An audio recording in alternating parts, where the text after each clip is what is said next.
very good evening to one and all. Welcome to the third and final episode of Healthy Mind, Stress-Free Life. Thank you so much for joining us today. My name is Amita K, and I will be your host for this special series on health matters brought to you by Jamia Singapore Women Department in collaboration with Putra Specialist Hospital Malacca with the support from Dunia Melayu Dunia Islam DMDI. Just a short introduction about myself. I'm the General Manager at SalesWorks Private Limited, a leading expert in face-to-face marketing. SalesWorks works with over 35 voluntary welfare organizations across the region, signing over 10,000 donors every month. I also work closely with corporate clients to develop strategies to increase their market share.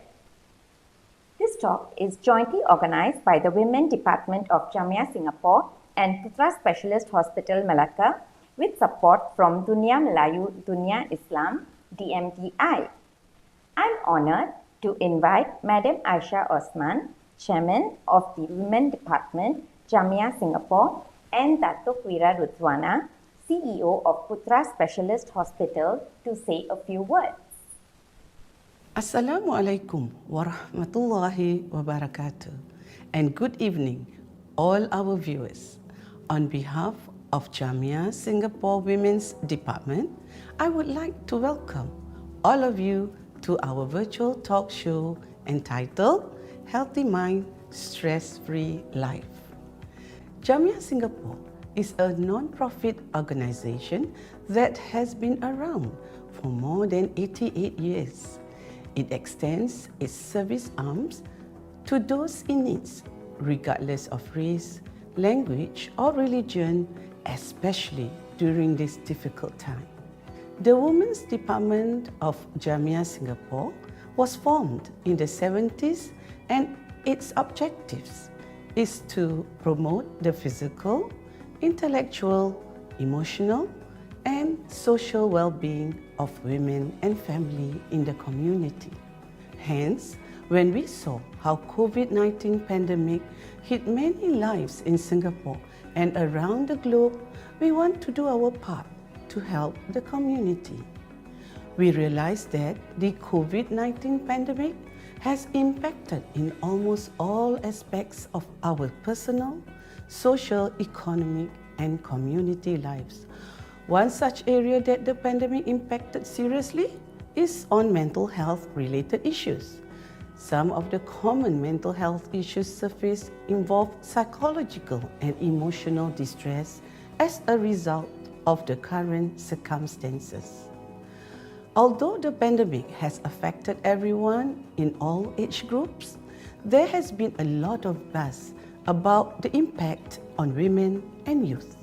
In fact, Jamia Singapore's Community Outreach and Development Department that provides free counselling has seen an increase in the number of mental health related cases such as family violence, financial issues, and so forth. In light of this, the Women's Department of Jamia Singapore collaborated with Putra Specialist Hospital in Malacca to bring a 3-episode virtual health talk show where we hope to address factors that contributed to the mental stress, especially amongst women as they execute their multitude roles. Also, to share some coping mechanism in caring for self and other members of the family. So, in the first episode, we will look into self-care and positive thinking. For the second episode, we will cover mental health of elderly and caregivers. Finally, in the last episode, we will cover positive mindsets for children, youth, and parents. On behalf of the Women's Department, I would like to thank President of Jamia Singapore, Datuk Dr. Muhammad Hasbi Abu Bakar, for entrusting this task of organizing the talk show to us. My gratitude also goes to Datuk Wira Rudzwana, CEO of Putra Specialist Hospital, for initiating this talk show and collaborating with us. To all our acclaimed speakers for the 3 episodes, Thank you for taking your precious time off your busy schedule to share with our viewers your knowledge, experiences, and advice. To our positively charged host, Ms. Amita K, we really appreciate you coming forward to help us. And for all our viewers, a big thank you for supporting our talk show. Thank you for being with us and stay safe. Bismillahirrahmanirrahim. Assalamualaikum warahmatullahi wabarakatuh, and warm greeting from Putra Specialist Hospital, Malacca, Sdn Bhd. I am Datuk Wira Radwana binti Saleh, Chief Executive Officer of Putra Specialist Hospital, Malacca, Sdn Bhd, Malaysia. On behalf of Board Directors, the management, dedicated healthcare professional, and staff of Putra Specialist Hospital, Malacca, Sdn Bhd, it is a pleasure for me to introduce our hospital to all the viewers. Putra Specialist Hospital, Malacca, Sdn Bhd is proud to celebrate our 25th anniversary in year 2020. Our 241-bedded hospital is fully equipped with the latest state-of-the-art equipment. During the challenging situation that we are facing today with the spread of COVID-19, we would like to share our heartfelt support and solidarity with all the viewers on the level of awareness and preparedness within ourselves, our family members, among our friends and community members to cope with this situation. Through this virtual talk show, Healthy Mind, Stress-Free Life, Putra Specialist Hospital, Malacca, Sdn Bhd is proud to present our specialist doctors with wide experience in their field to share their knowledge on their respective topics. We do hope that this virtual talk could give greater impact and benefit all the viewers to continue to practice healthy and happy lifestyle with your loved ones despite challenging situation we are facing. With this, I thank you.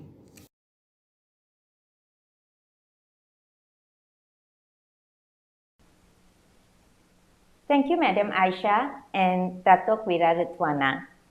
Viewers, I'm sure you are waiting to know more about today's topic. So, let's look at today's topic.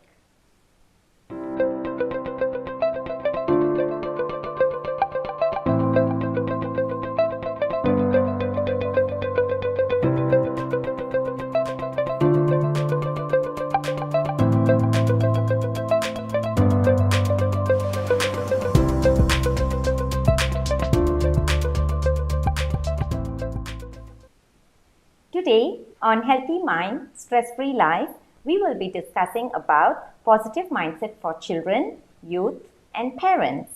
Tonight, our panelists will be looking at the signs and symptoms of a stressed child and youth. As parents, we worry if our child is stressed. Is stress always bad? How do we address the challenges of children and youth? We will be discussing this as well today. We will also be looking at the positive habits we can adapt to manage stress and looking at some suggestions for parents who are juggling between work and children. Meanwhile, if you have any questions for our panelists, you can type them in the comment section below and we will try to answer as many questions as we can during the Q&A session. First, let us look at our panelists for today.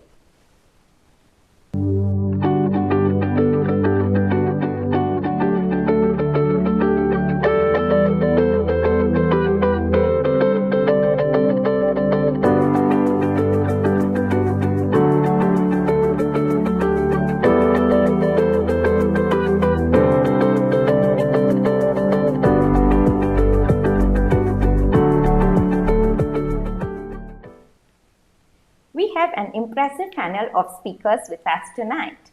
Welcome speakers. Let me introduce our speakers now.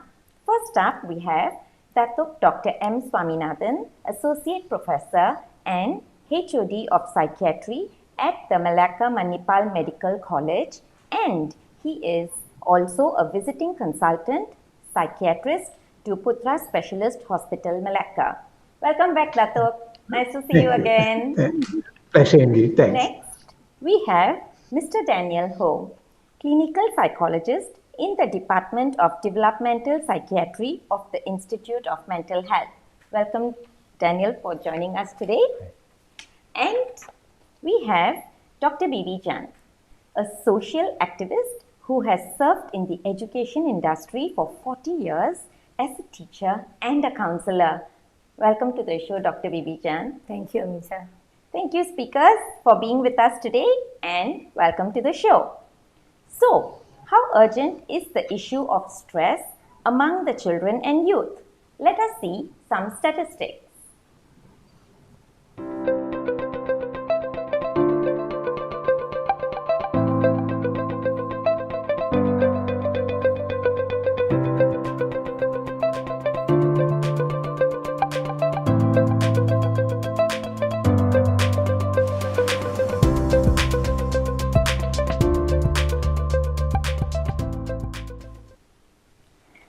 Let's have our speakers talk a little bit about what they will be covering tonight.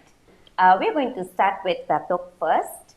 Datuk, you will be talking about definition of parenting, types of parenting, elements of positive parenting. Over to you, Datuk. Okay, thank you, Amita, for that kind introduction. Good evening, viewers. Thank you to be with us. Parenting is upbringing of a newborn child up to adulthood. Okay? Taking into consideration the child's physical needs, emotional needs, social needs, and intellectual needs. It is a skill that is learned. Parenting skills are not inborn or natural. It is a skill that is learned. There are 4 types of parenting. The first is called jackfruit type of parenting. In the jackfruit, you can see the rough, horny skin and the rough skin. There are sweet fruits inside, but which cannot be seen. So in the jackfruit type of parenting, the parents only exhibit harsh and strict parenting, but the love is bottled inside, which a child is unable to express. So there is control in the jackfruit type of parenting, but love is not shown. That's the first type of parenting. Then comes the turtle type of parenting. The turtle comes out from the sea, goes to the shore, lays eggs, and goes back into the sea again, and does not bother about the eggs. The eggs have to hatch by themselves, and the hatchlings have to escape all the adversities and safely return to the sea again. So here, there is no love and no control. Okay, this is otherwise called neglecting type of parenting. Then the third type of parenting is called sugar candy parenting. Sugar candy is sweet wherever you bite. So these are parents who are all the while sweet to the child and never discipline the child or control the child. So here there is love, but there is no control. Okay, and the sugar candy type of parenting, in other words, we can say they are the pampered children. And the last type of parenting is called rose plant parenting. In the rose plant, you can see both the thorns as well as the beautiful flowers. So there is love in the form of flowers, and there is also control in the form of thorns. So the child can appreciate both at the same time. So the child can see that whenever I make a mistake, my parents will prick me like the thorns, but they never fail to show their affection and love to me. I can also appreciate their love for me. Now, what are the elements of this positive parenting? Okay, I'm sure you should be knowing by now which is the best type of parenting, ladies and gentlemen. So what are the elements of good parenting? The first is providing the basic requirement for the child. Okay, basic physiological needs such as food, shelter, clothing, safety, and education. Next comes unconditional love and unconditional acceptance, and which the love and acceptance for your child should be expressed, not bottled up as in the case of a jackfruit type of parenting. Okay. Then the third comes helping your child to imbibe societal norms, moral values, and discipline in the form of role model by the parents. They set examples for the child to imbibe these values in them. Correcting the mistakes of the child by constructive means and by negative punishment. Negative punishment means not inflicting pain, but taking away privileges. So these are all aspects of positive parenting. And then next is creating a stress-free environment. In the word of Bertrand Russell, okay, happiness is absolutely essential for the development of the best kind of human beings. So parents have to ensure that their home is a happy home, and as a result of which there is a healthy home. And then understand your children, understand their weakness, strengths, desires, likes and dislikes, their characteristics. Understanding your children rather than underestimating them. Okay, that's another concept. And lastly, helping your children to develop self-confidence and self-esteem by means of positive mental health attitudes being shown to them, which I will discuss in detail in my third session. Thank you so much. Thank you, Datuk. So, viewers, I'm sure you have heard Datuk about the 4 different types of parenting, and what we should try to be is the rose plant parenting, where we are taking action when we need to, being the thorn, and when need to, we are the rose. Of course, we know where we are after we have heard about the 4 different types, and let's take it, as a lesson on what we should do. And I think this session will take us there. Thank you, Datuk. Daniel, you will be sharing more on the statistics that was presented just now, as well as the presence of anxiety in both parents and children. I am feeling anxious now. Okay, could you please share more? Yes, thanks, Amita. I think one of the things that we see about the results of the statistics, right, is that it is very worrying that the children in Singapore are getting more and more stressed about this pressure of doing well for exams.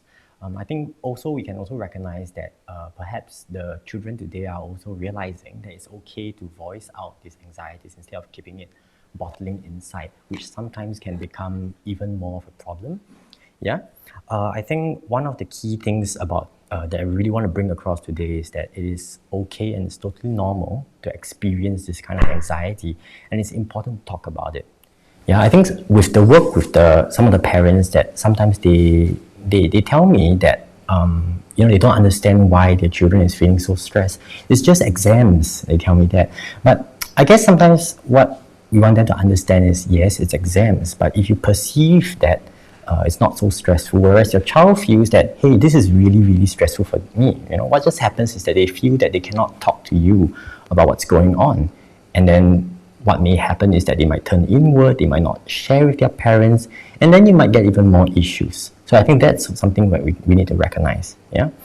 I think for the second part of the talk, I really want to talk about the presence of anxiety for both parents and children. Just now, I think you were mentioning how anxious you are feeling. Yeah, and really, I think telling us and expressing that it's completely okay. I think sometimes we feel that we need to put on that front that like we are completely okay, maybe putting on that front to our children. But these are difficult times.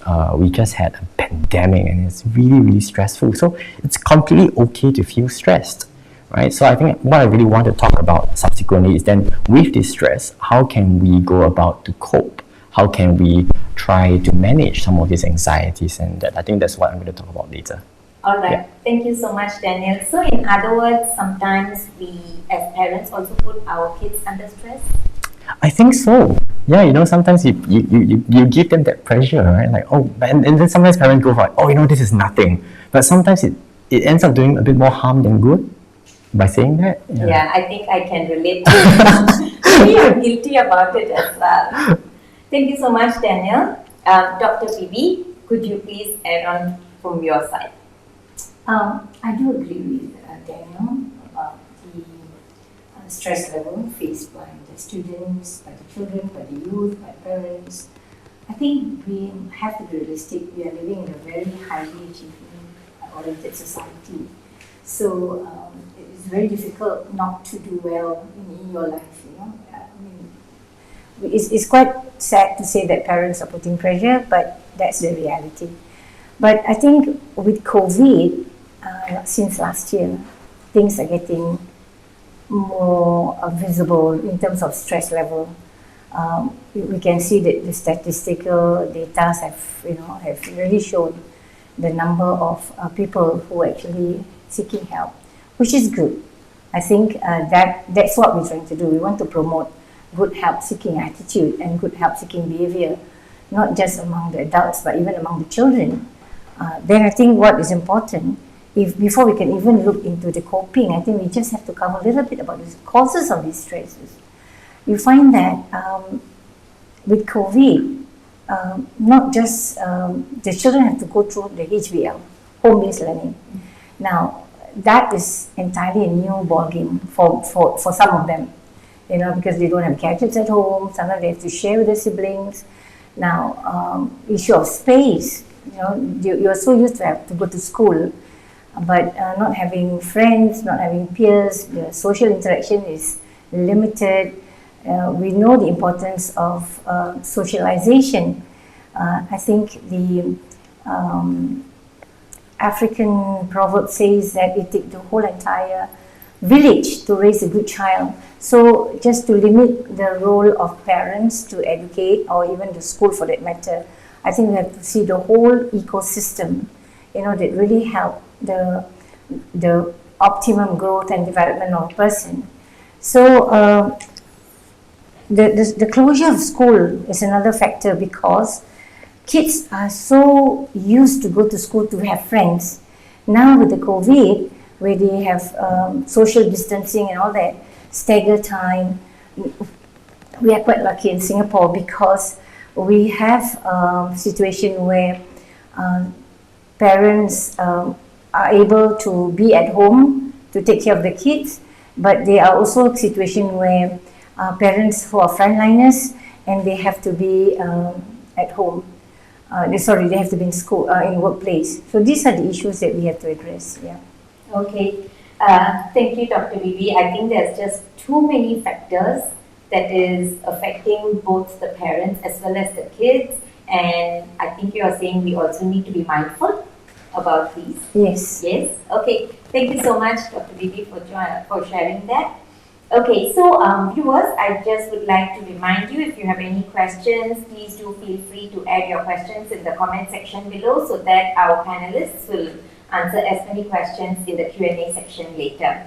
Okay, so let's move to our next segment on positive mindset for children, youth and parents. Our speakers will address specific issues of our topic today. Dato', we are going to start with you on the next segment, and Dato', you will be sharing more on managing stress and building coping skills in children during stress-free days as part of positive parenting. This is so interesting. When I got to know about the stress-free days, I'm like, wow, that's so interesting. Could you please add on more, Dato'? Sure, Amita. Right, ladies and gentlemen, please note that managing stress is not only during the period of stress, when the child is facing a stress. It is preparing the children to face stress when it comes. So even on stress-free days, parenting skills and a healthy lifestyle can prepare the child to be more equipped to deal with stress when they face the real situation. So as parents, on a normal days, stress-free days, they have to adopt to some parenting skills which will build the coping skills of your children. Okay, then the first one being, make sure that their children are being properly nourished. They get proper nutrition. Then ensure that your children get adequate rest and sleep. Make sure that your children are not overburdened by too many tasks over the day. Okay, but they have still sufficient time for rest and sleep. May have time for exercise. Exercise reduces stress, okay, which even normal days they have to do that. And then at all times, emphasize that your child will be loved by you. It's as I mentioned earlier, it is an unconditional love and unconditional acceptance. And this love should be expressed. The child must be made to feel that it is wanted in the family. It is nurtured in the family. It is valued in the family. So always spend time with your children, okay? And spending time must be quality time. It's not just physical presence, but interactions. Okay, have fun games, fun activities where there's a lot of laughter. and then express your love for the child and give some autonomy for your children. Okay, let them choose their dress, shoes, and the school equipment, and you don't decide it for them. And if the children are about older children or adolescents, ask their opinion when it comes to deciding on housing matters, in the house matters. Okay, get their opinions. Okay, and then also tell them that how you have successfully dealt with stress in your life, and this will help them to have confidence. I am in safe hands. If anything happens to me, my parents are there to look after me. So when you express how you have handled stress, okay, your children will gain the confidence that they are in safe hands. And also now during this COVID period, they can see how you are handling stress. So they should see how positively and courageously and with a positive mindset you are dealing with it. They are having a first-hand knowledge of how the parents are going to handle stress, and that will also learn from you. Okay, and then if there is going to be a change in the routine, for example, there's a need to change a school or change her house, or the parents are going to get admitted for some medical procedures, inform them much earlier, so your children are mentally prepared for these events that's going to happen when some unusual events of this nature comes in.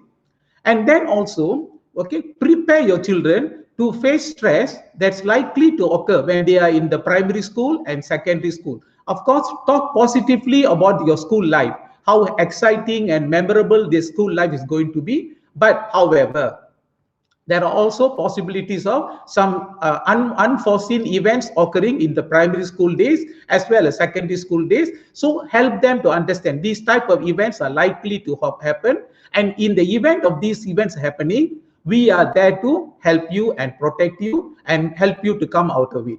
So by all these methods, we can generally build up a good coping skill in our children. Okay, and even on normal days, they need not be facing any stress, even on normal days, so that when they are really facing a threatening or stressful situation, they are more equipped or ready to face with those life challenges. Thank you. Thank you, Datuk. Thank you so much for sharing that. So basically what you are saying is only when we are stressed, it's not just that time that we need to teach our children, because probably around that time we ourselves need to figure out how we are going to manage stress. So even when we are not in that stressful period or during those stressful days, just make sure that we are talking about it and we are teaching the children how to cope. And at the same time, as parents, where we are showing how we are managing, we like role models, living examples. Very true, very true. Thank you so much, Datuk. Okay, so we move to Daniel. Daniel, based on your experience working with schools and advising school counselors, could you please share more on challenges for both parents and children during COVID and strategies that both parent and youth can adopt? Could you please add on? Yeah, I think as what Dr. Bibi mentioned just now, in Singapore, because of COVID, there was home-based learning, and because of that, a lot of children had to adjust to being at home, right? And because of that, there are quite a number of challenges. I think for children, they thrive on structure and routine. So suddenly there's this whole change in routine, and this might be quite challenging for a lot of children who feel that kind of instability that's going on. I think one thing that was also mentioned just now was the loss of social interactional opportunities. Now this is really important because for opportunities like this, right, there are skills that they don't really learn. So things like empathy, you need that kind of social interaction to foster that. There's also things like conflict resolution, learning how to solve problems, learning how to cooperate with other people. These are things that can be learned in a social setting. So when you have home-based learning, especially for children who are the only child, you lose that kind of opportunity, and that's quite important for children. I think another thing that is really quite important is the idea lessons having to be done on screen. And we know for some children, it's really difficult for them to stay in one corner and just look at the screen. So what happens is it becomes very hard for them to adjust. And I think when Dr. B mentioned about HISES, they may not have the space. And so for the child to adjust to all this, this is really, really tough. And it can get really challenging. Yeah. For parents, right, we also have a whole set of difficulties. Because of COVID, there is the fear of unemployment, there is financial difficulties, right? And beyond that, parents now suddenly also have to become teachers. Right? They have to juggle multiple roles. They have to guide them through the day. And these may be things that they may have not been used to, because usually the child is in school. Right now, the parents have to be at home and we have to be guiding the child. And not only that, some of these parents may have to be working as well. So not only must they jump from working, they must go to teaching and then guiding and then caring for the children. And this is only for parents who can be at home. And we also have the parents who have to go out to work, what happens to their children. So this can be very, very stressful for them, right? I think leading on to that is the whole idea of keeping children meaningfully occupied. Right? I mean, previously, parents might be able to bring their child out to play. They can bring them to parks, to the swimming pools. With COVID, a lot of this is very much restricted. Frustrating for the parents. I mean, how do I occupy my kids at home? They have to stay at home. What can I do to occupy them? Some parents actually ask me, am I being a bad parent if I let them watch like an hour of really stressed, because they feel like they know that they're not supposed to do that, right? But at the same time, they don't know what else to do, and that is really very stressful for them. Yeah. Social media, right? We have all this new lot of information that is just blasting them. There's a lot of uncertainty. In fact, not just this thing is happening and there's so much uncertainty. So both parents and children will experience that kind of thing. What I really want to move on to now is the strategies, right? What parents can think about, right? I think one of the things that we can really think about is understand, okay, that it is not easy. One word advice I really want to give is that it's important to care for yourself, right? In order for you to care for things. If I were to talk about specific strategies that both about, right, I have this acronym that I really like. It's an acronym that I picked up along the way and learned and adapted, right? It's called ACE, A-C-E. Okay, now the first thing, be active, right? Because of this COVID-19, right, we are all stuck there. Physical routine is good. Doing things together as a family, this is important, okay? Now for the second thing, which is communicating, right? It's important for both parents and children. Right? I think some parents might feel that, okay, I need to be strong for my child. I don't know. But if you think about it, for parents, it might be important to model, hey, you know what? There's many things that's going on. I don't know what. Right? So parent and child can see what's going on, what's going to happen next. It can even become an opportunity for bonding. Right? So this is quite important to communicate. I think for children and youth as well, right? It's a good idea to also communicate that to your parents. Share freely about what's going on for you, right? And for parents, share freely as well about some of your difficulties. Now, finally, you might feel like your child is telling you about how stressed he or she may. It is hard. It is really the toughest thing in the world. We might think that's more major to be working about, but for the child, it is their world. So listen and try to focus, on what's going on for them. For children, the same thing. Thank you so much, Daniel. This thing is both for the parent as well as the child to be active. And as I hear from all the speakers, it looks like try to do the and kid together. Yeah, that's really important. Yeah, and then you also said communicate, like you don't have to be you have a solution for everything. If you don't know, just be honest. Tell the child, let's figure out together. Let's look and don't be too hard on yourself as a parent. Yeah, I think many parents do that. Yeah, I think so too. And then lastly is listen with empathy. Problems are the biggest in our own world, and we think like, what is it? Like, earlier we discussed, it's just homework, it's just this, why are you reacting? But to them, that is the only thing in their life and it is affecting them. So we just need to understand from their world. Yeah. Thank you so much, Daniel. Thank you, Amita. I just bring back another important point, which I think many parents, not because they purposely did not fulfill the responsibilities, sometimes it's oversight on their part. So this is where I think we have to be a little bit more sensitive, being able to see, because a lot of things sometimes have to be very normal, so they don't seem to raise any red flag. But I think we have to.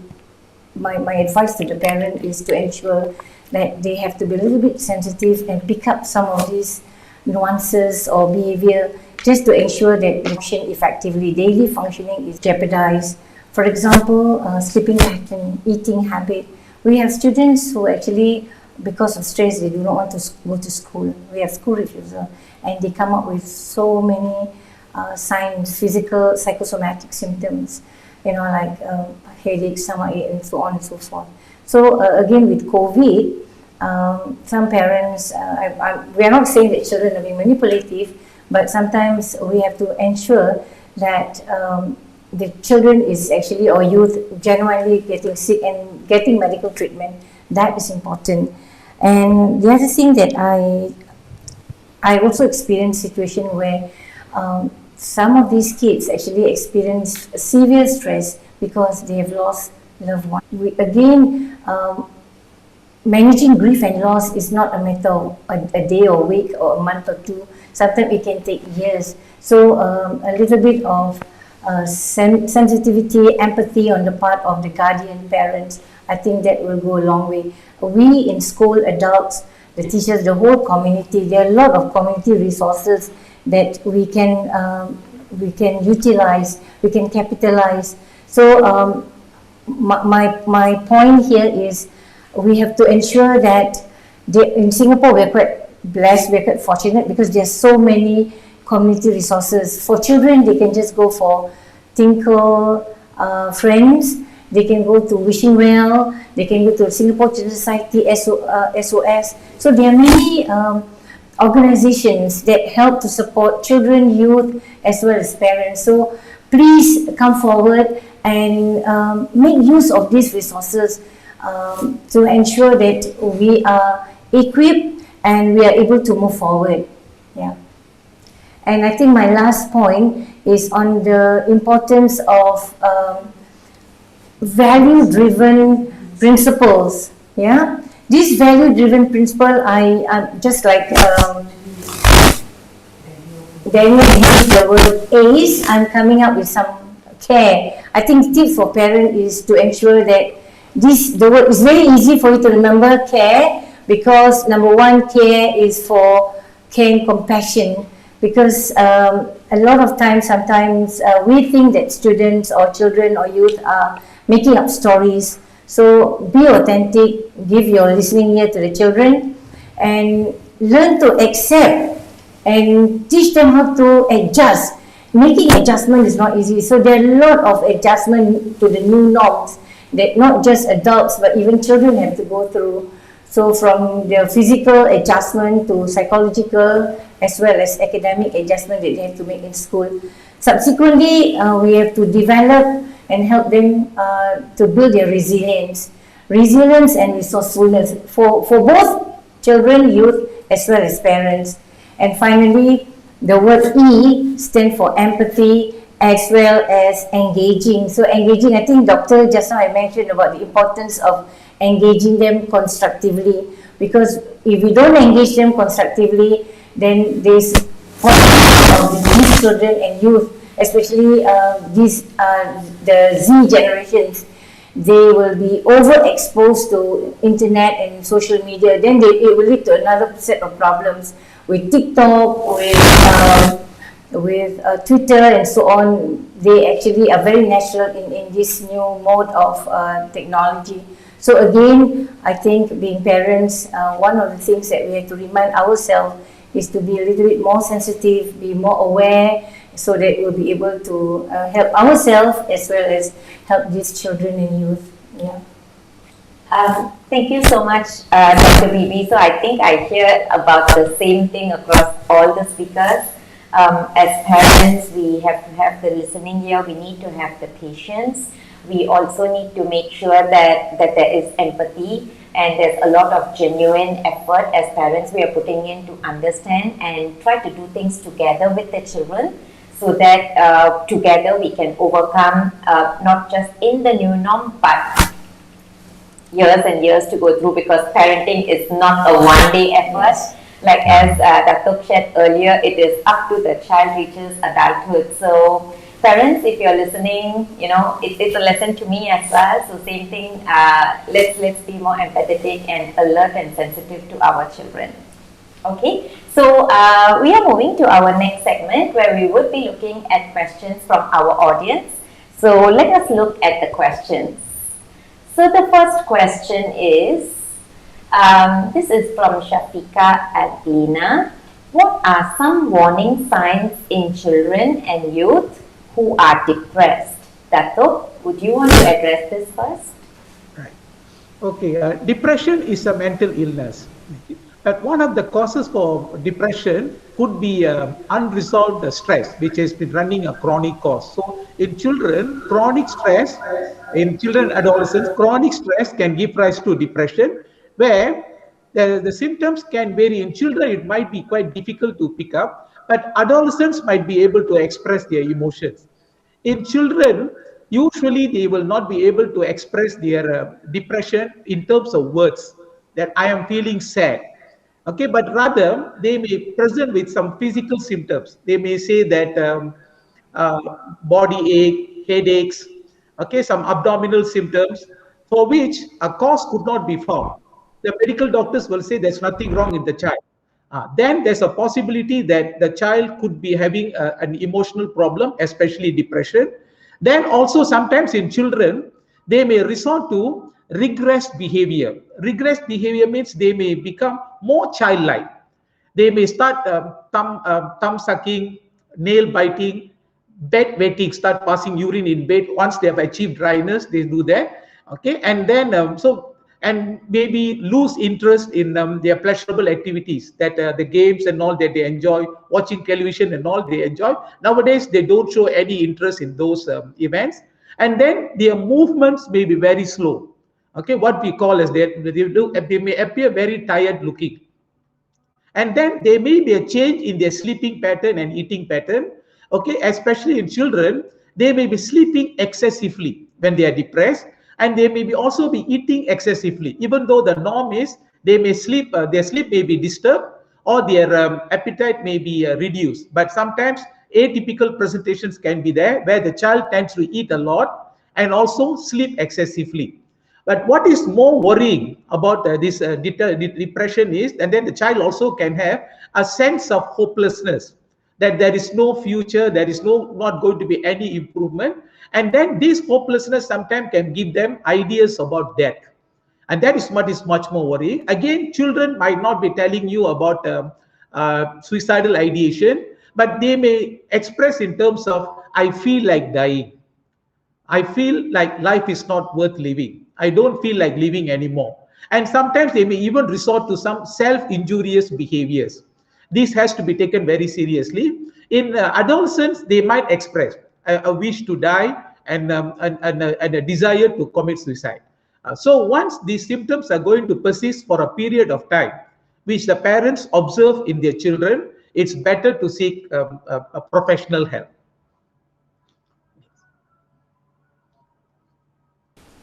Okay, thank you, Dato. Daniel, would you want to add on to this? I think one of the things that for some children and youth that we can also see, I mean, one of course, Dato mentioned about the depressed, the very low mood. We must also look at sometimes for some children, they may act out. So you might find them arguing, they might be very irritable. You know, for parents who are not at home, you might see children maybe not wanting to go to school.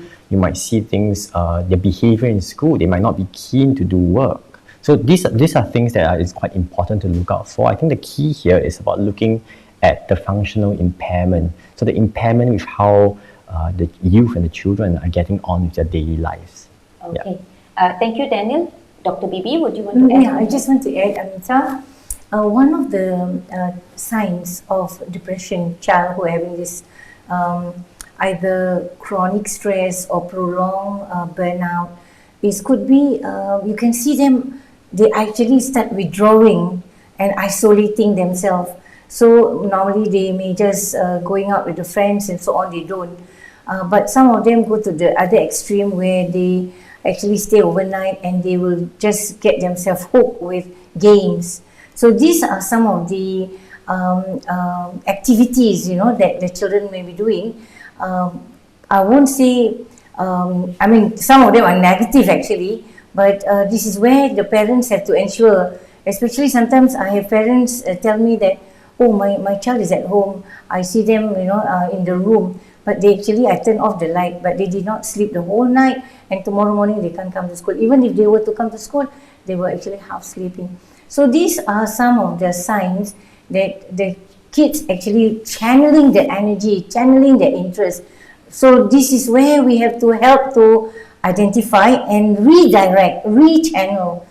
So hopefully we'll be able to address. The earlier we identify and intervene and seeking the necessary help, the better it will be. But if we are sort of a bit numb and we are not quite sure and we're not taking action immediately, that can have a snowballing effect. Yeah. Okay, thank you, Dr. Bibi. I hope we have addressed the question. Let's look at the next question. The next question is from Rosa. Question to Daniel. Is too much handphone usage the cause of a child's anxiety or depressive disorder? Yeah, so actually, I think when we talk about depressive disorders and anxiety disorders, there are many multiple factors that can lead to it.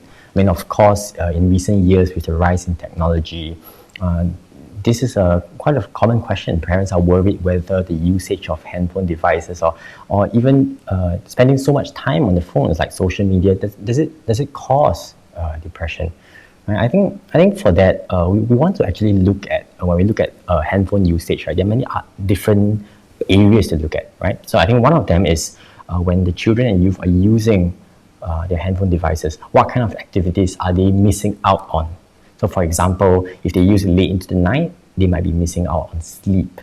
And then I think as what Datuk shared, that can really affect their mood as well, right? If they are missing out on family bonding time, they are missing out on social interactions with their friends, physical activities. So that can really have an impact on their mood. They can have an impact on the kind of bonding that they have with the family, right? I think the second area we want to look at is about the frequency and the duration of how much they're using their phones.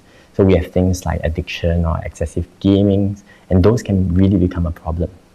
I think the final thing we're going to look at is also the function behind the usage of these handphone devices. So some children and youth use it for communicating with their friends. I mean, especially during COVID, they lose that kind of social interaction opportunities with their friends, and maybe all they have now is using online communication, right? Another function we can think about is coping with emotions. So some children and youth use that as a way of coping. And if you think about it, that may be their only way at that point of time. But I mean, that also means that parents can also explore with children how else can we help them cope with what's going on. Yeah, I hope that answers the question. Okay, thank you, Daniel. Let's look at the next question. From Lisa, what about peer pressure? Dr. Bibi, would you want to? Okay, peer pressure is really an issue because many times students actually do a lot of things, either doing shoplifting, follow the trend, involve themselves in negative activities, smoking and so on. It's actually very much due to peer pressure. So it's very important for parents to know the circle of friends that the children are having, because friends play a very important part, whether they positively influence the child or negatively influence the child. So this is where I think in the past we normally make an effort, parents make an effort to know the kind of friends that they have. But now in the cyber world, there are many friends, the virtual friends.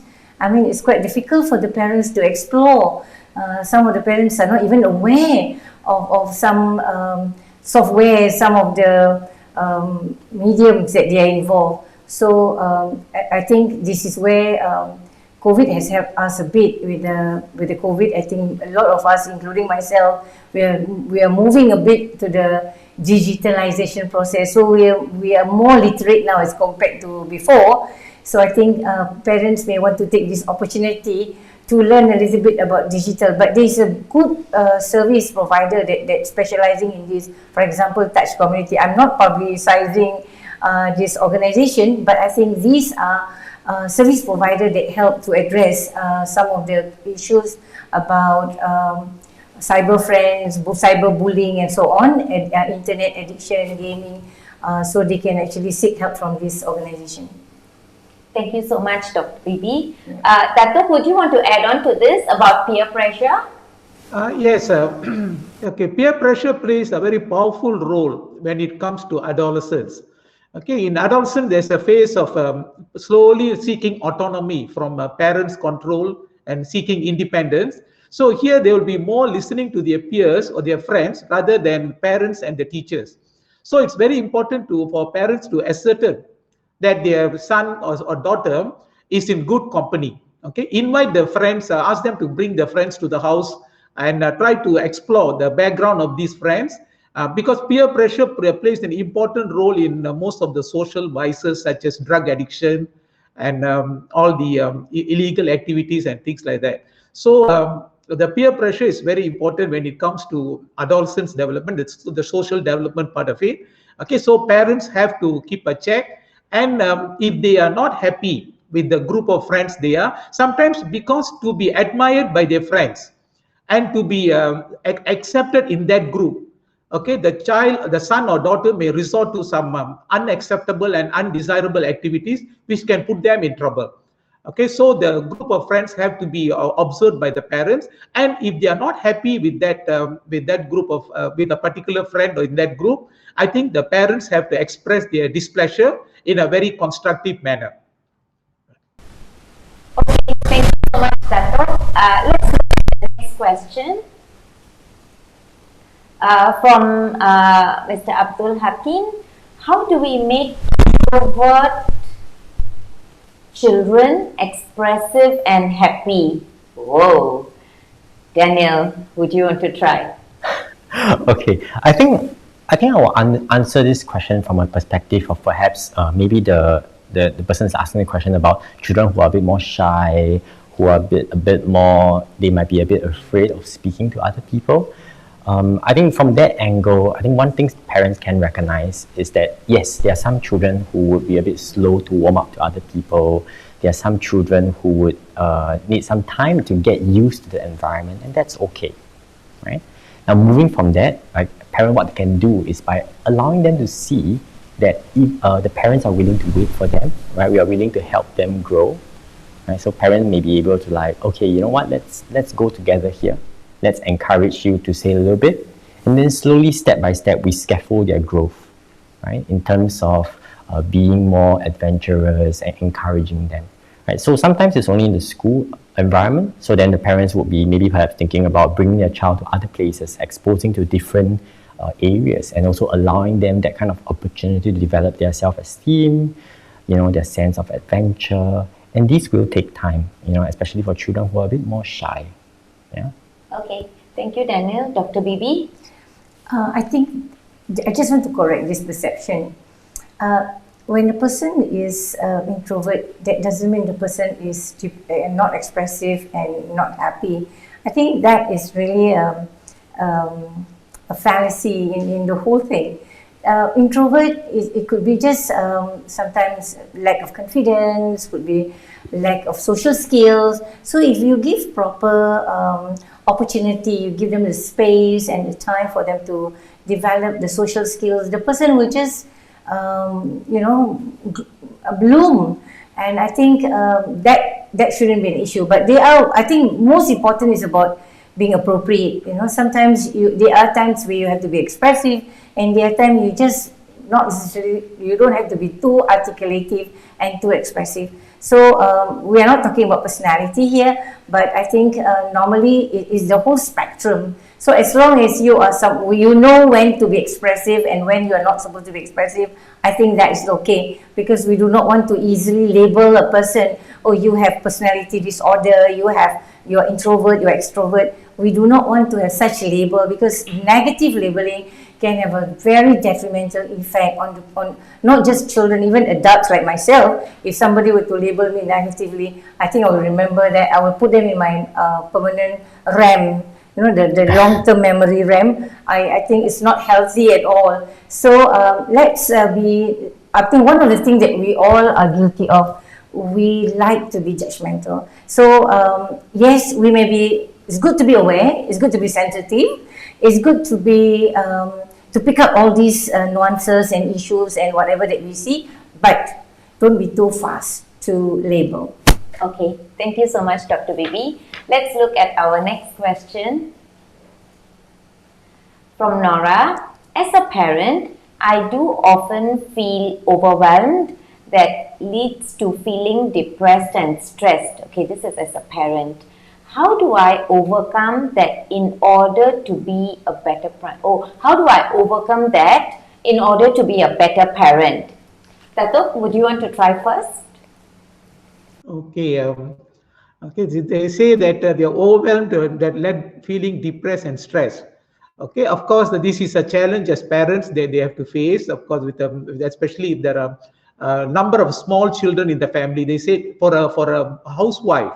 Okay, that they say one of the vulnerable factor is that number of children below the age of 5 years in that household and needing the attention of the mother, and especially if the mother is unemployed, and also there is some marital discord with the husband, then these women are more vulnerable to develop depression. Of course, as I said, depression is an illness, is a mental illness. Okay, of course, mild depression can be handled by the individual themselves if they are aware of the symptoms and they resort to some healthy lifestyle. Okay, with positive thinking, exercise. Okay, engaging in hobbies, talking to someone with whom they can confide in. Then they need not go for treatment. But if the symptoms are quite moderate to severe, and as Mr. Daniel mentioned, if the symptoms are affecting your life, it's affecting your sleep, it's affecting your appetite, it's affecting your sexual functions, it's affecting your relationship, and it's affecting your ability to work if you're working in a factory or in a company, and affecting your ability to function as a housewife, and you're not a good mother or a good wife, then very likely that you might be suffering from a depressive illness. And in that situation, you may have to seek medical help. Yes. Thank you, Datuk.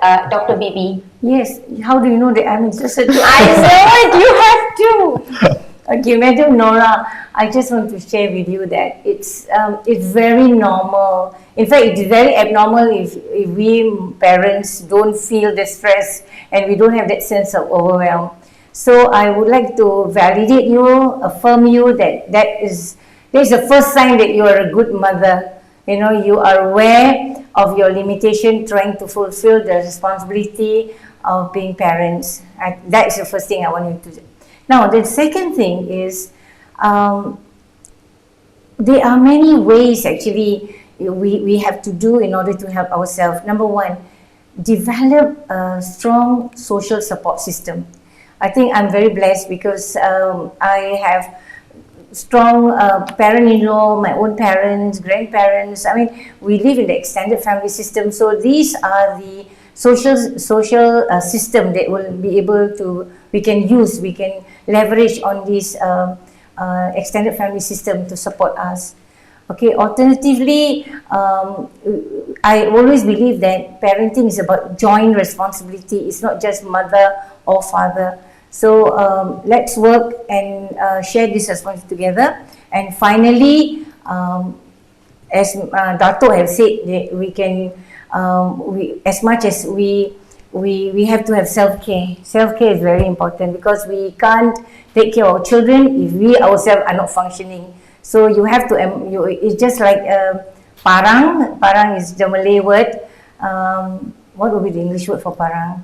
Parang also, right? So if you have to sharpen the saw, you have to sharpen the parang in order for you to develop your children. So that is just my analogy. Yeah. I like the way, Dr. Bibi, the way you relate. It just makes me feel like it's normal. I'm human. Yeah. Yeah. It's like, sometimes, yes, we feel that, I'm not adequate, I'm not good enough, that kind of thoughts, because we all go through that. So thank you so much. You just make us feel so calm, like it's normal. Thank you. Daniel, your input, please. Yeah, I really like how both Datuk and Dr. Bibi covered so many areas of how Madam Nora, you can support yourself and reaching out for your different the community resources. Right? I think one thing I just want to focus on, which is about seeking help. Right? I think there's also a stigma attached to seeking help, seeking professional help. Like really, but I think that there is value. I mean, to reach out to a counselor, to seek that kind of support through these difficult times. Right? The reality is that we go through periods, right, where we are depressive, we may go through periods where we are very low, and it's perfectly okay to ask for help, be it to the people around you, for professional help, and that's so important, right? If you think about it this way, by being willing to seek help, you're also being a model for your children as well, right? Because you're sending them a message. If you're not feeling okay, seek help, right? And then there's a lot to teach on that as well. Yeah. Thank you so much, Daniel. I think it's like such valuable advice. It's just sometimes like going back to basics. That's what you all are reminding. Yeah. Okay, now let's look at our next question. This is from Noor Shamini. How do we know when the stress we are facing is too much? Nice. Dato', you are ready. Right. Okay, it's not, stress is always bad. Okay, it is said that some amount of stress is essential for optimal performance. Okay, only when we fear exams or a task, okay, then there will be a chemical changes in our body that gives us the inspiration, motivation, energy, and the enthusiasm to deal with that issue effectively and efficiently. So some amount of stress is good. It has to be good. And this stress is called eustress or healthy stress, EUSTRESS, eustress. Okay, but on the other hand, too much of stress is bad. Okay, it will impair your performance. So the too much of stress is said to be maladaptive. Okay, good stress is adaptive, helps you to deal with the situation effectively. Okay, what we used to say, the good stress prepares you for the fight or flight reaction. Fight means not physical fight, but dealing the problem effectively. That is the fight reaction. But on the other hand, if the issue is overwhelming and too much for our capacity, then that good stress helps us to run away from that situation to safety. So that is good. Too much of stress is bad. Okay, and we can detect that. Okay, too much of stress can affect your well-being. Okay, it will make you irritable, angry. Your sleep can be affected. Your ability to concentrate can be affected, okay, and it is demotivating and makes you tired. Then if you have such symptoms, then most probably you are experiencing excessive stress, which needs to be handled by stress management techniques. Thank you, Dato'. I think you are reminding me because before the show starts, I have that stress. And then I was talking to one of my friends like, hey, I'm stressed. And my friend said you're stressed because if you're not stressed, there's something not right with you. I'm not losing sleep. I'm not going like, bonkers, like everything is going wrong. Exactly. But a bit of stress is good. So I kind of understand when you say that. Thank you so much, Dato'. Daniel, over to you. I'm just thinking about stress in terms of how we function in daily life. So I think like what Dato' said, having a bit of stress is good because it ensures us to perform. I think just now when you mentioned, feeling that stress before the show and you're like, okay, and that actually kind of gears you up for the show and prepares you. Yes. So I think similarly coming onto this show, there's a bit of that anxiety and that nervousness, and I think that can be good. Yes. Yeah. I think what happens is when you realize that amount of stress is affecting things like your sleep, it's making you feel like not wanting to eat or eating too much. And or even areas where you find yourself getting really angry very easily. And this is quite important, right? Because if you think about it, over time, if you have persistent lack of sleep due to stress, it's going to compound and the problem is going to get worse and worse. And that's when you know perhaps this is a bit too much and you might want to reevaluate what are some areas in your life that's giving you too much stress. Thank you so much, Daniel. Dr. Bibi.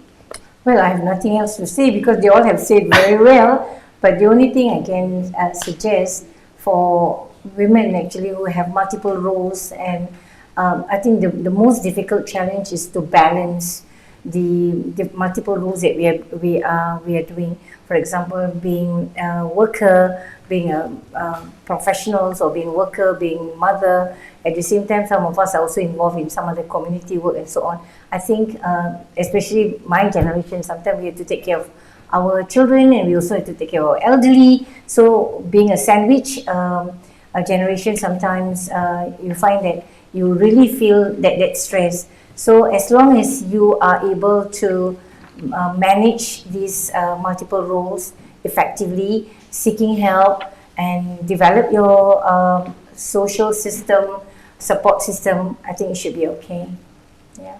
Exercise is important. So do a lot of exercise. I mean, walking, gardening, cleaning the house, anything that make you move, because when you are healthy physically, normally mentally should be okay. Of course, for some people who are very spiritual, that is another way that you can actually, have conversation with God, whatever that you want to do. Yeah.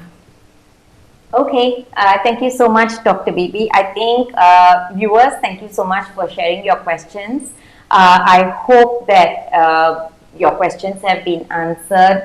Thank you so much, panelists. Thank you for sharing your experience and making us feel as parents that we are human. It's okay to feel how we are feeling. The part that we are alert that we are feeling this way is good, and at the same time how we need to be mindful of our children and the well-being of both the children and ourselves.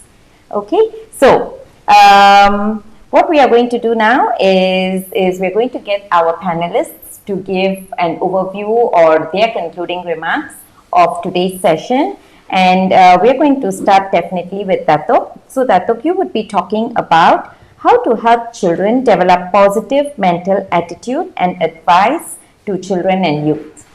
Yeah? Yes, Amita. Right. Okay. Before we instill positive values in our children, the parents must first do a self-reflection, on themselves, whether do they have a positive mindset? Do they practice positive mental attitude in their thoughts, in their actions, and in their behaviors? So that they have to ask that. Okay, of course, during difficult times, it's not always possible, but are they trying to do it to the best of their abilities? Only then they can become role models for their children to imbibe this value. Okay, once that is in place, they are having this positive mindset in them, then this has to be transmitted to the children, okay, where the most important thing is, okay, praise and encouragement. Okay, praise your children for their efforts, for their hard work, for their persistence, for making progress in their academic performance and in other areas. Okay, praise and encouragement. Of course, one of the important areas where children can face stress is the exam stress, academic stress. Okay, I have to impress upon the parents here. Before the exams, say a lot of encouraging words and praise to your children. I'm sure you can make it. It might be difficult, but I believe in you. You should be able to make it. If others can do it, why can't you? You are lesser than them. Okay, and things like that. So just give a try. I'm sure you can do very well before exams. During the exams, the approach must be: do not discuss about how they did their previous exam. Tell them, I'm sure you would have done well. Just focus on your next exam. That is what during exams. After exams, the parents' approach must be like this: you have done your part, exams are over, we just wait for the results. We will accept whatever be the result. Okay, we will accept whatever be the result. If you can get good results, we will resort to plan A. If unfortunately you did not get good results, we will resort to plan B. Okay, under no circumstances we will dislike you. Okay, our love for you is not depending on your appearance or your abilities. Okay, at all costs you will be loved. Okay, this is the message that we have to convey to the children. Okay, this is to prevent all sorts of adverse events that's occurring because of harsh parenting and high expectations in the parents, without realizing the limitations and the setbacks of our children. Because we must accept that all children are not born alike. Okay, they can vary in their IQs, in their types of intelligence, okay, and other strengths and weaknesses. So we have to adjust to these requirements. And then, okay, full of encouraging remarks.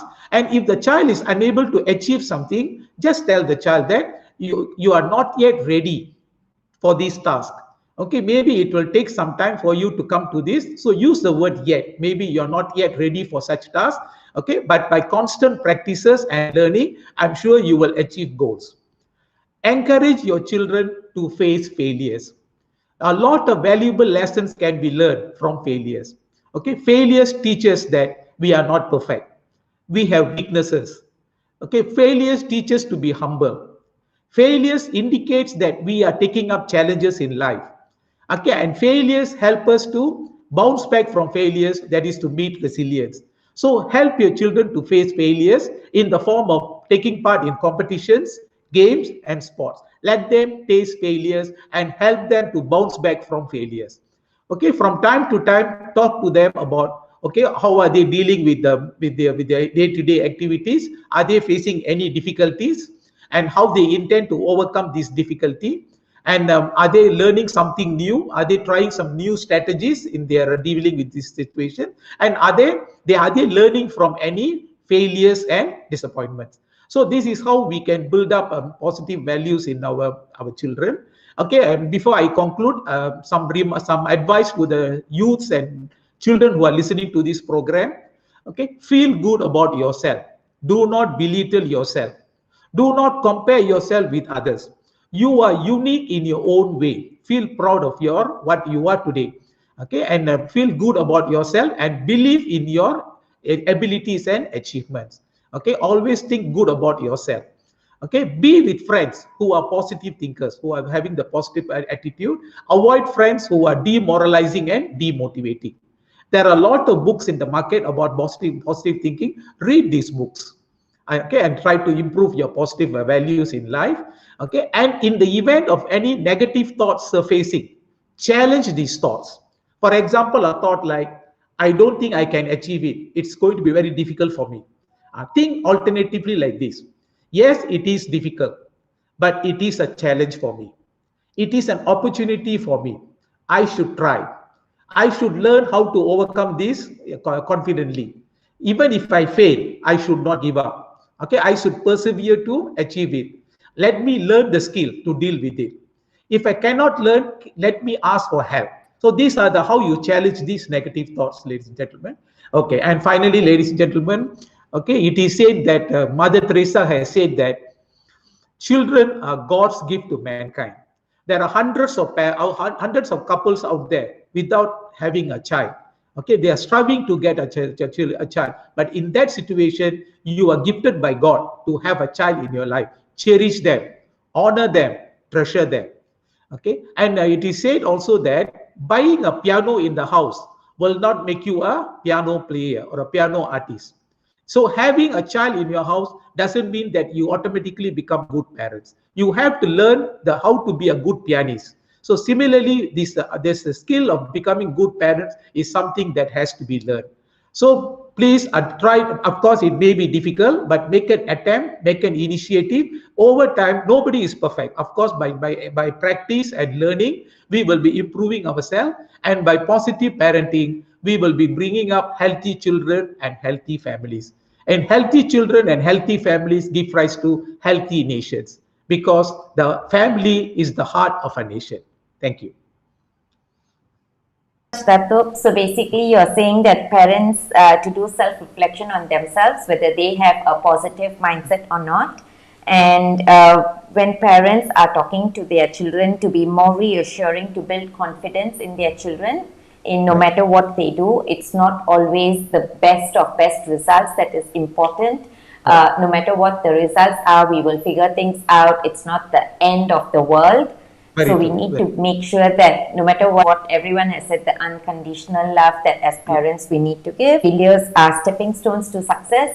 It's not like one failure and again end of the world. It's like, let's try again and until we get better at it. And most importantly, do not compare yourself with others. Right? Thank you so much to you, Daniel. Learn from our children and youth. As parents, what we can learn. Interesting. Yeah, I think during this entire episode, we've been talking a lot about what parents can do, what parents can model. But I guess I just want to introduce the idea that perhaps as parents, there's something that we can also learn from our children. And that is this whole idea of that curiosity when they enter this world of experiencing new things.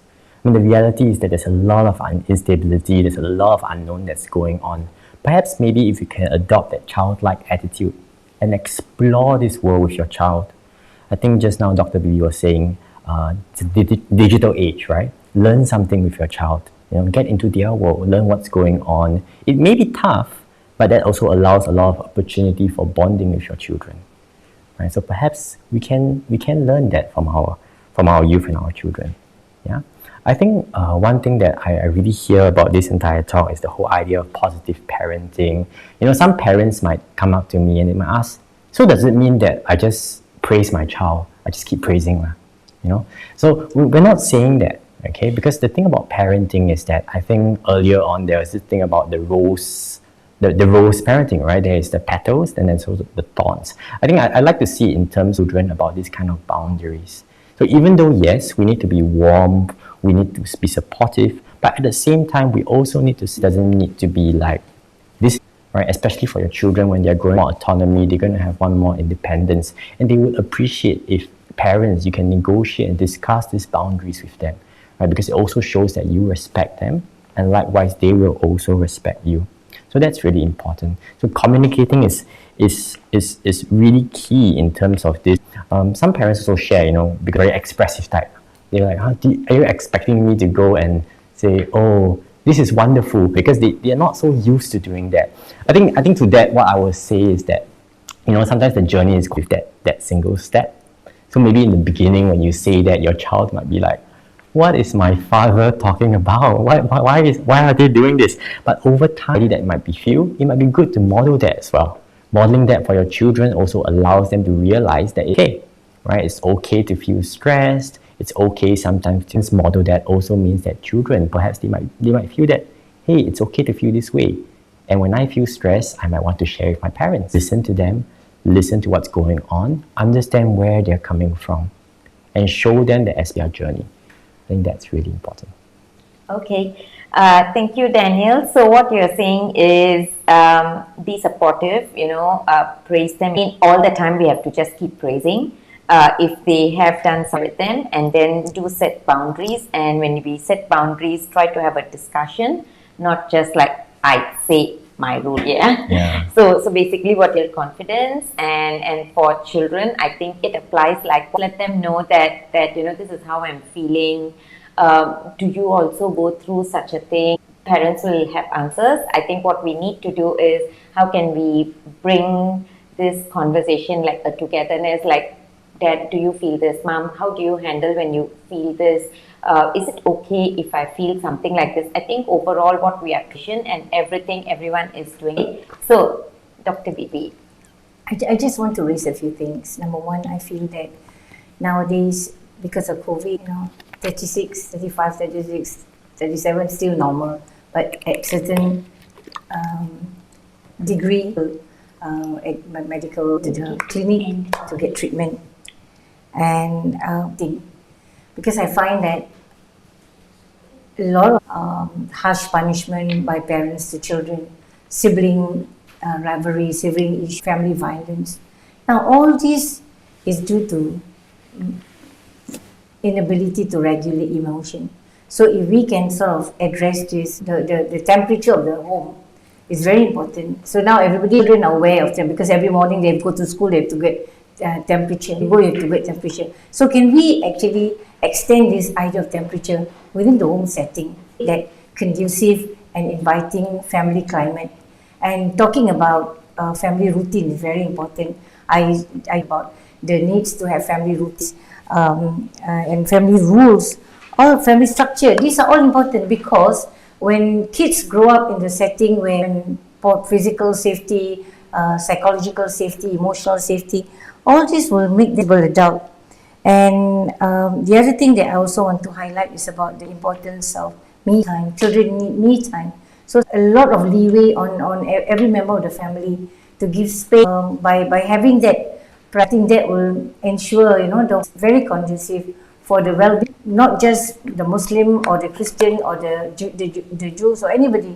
We have this kind of paradise at home. I think if all of us have that kind of common vision, common shared value, shared vision, and work together, I think nothing is impossible. We'll be able to have wonderful family, and all these whatever issue that we're facing, it will come. It's just like a cloud, passing cloud, and everything will be okay. Yeah. So the bottom line is togetherness, unity, cohesiveness. Yeah. Okay, thank you so much, Dr. Bibi. So basically what you are saying is it's a nice way of trying to remind all of us, sense check the temperature at home. Not how humid the room is and the house is, but how is everyone's reaction to situations? Is it tense at home, or what is going on? So be mindful, be sensitive of the situation at home. If need to, have us. And also what you're saying is a me time for everyone, both for parents as well as children, and private space for everyone as well. It can be challenging, it can be a bit more overwhelming, but just be very mindful and careful so that we can have a togetherness at home, a happy feeling at other, and not like want to kill each other. No, I'm kidding. All right. Okay. So, viewers, I think yes, it is a very, very interesting topic. A lot of you have been joining us the past 3 sessions. So this actually brings us to the final episode, end of the final episode of Healthy Mind, Stress-Free Life.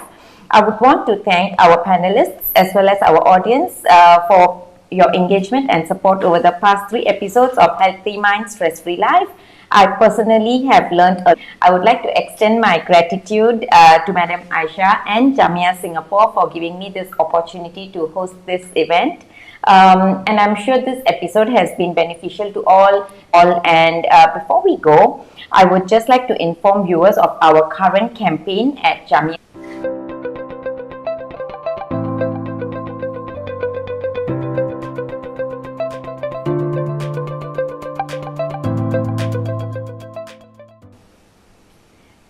Viewers, do support Jamia Food Bank's food donation drive.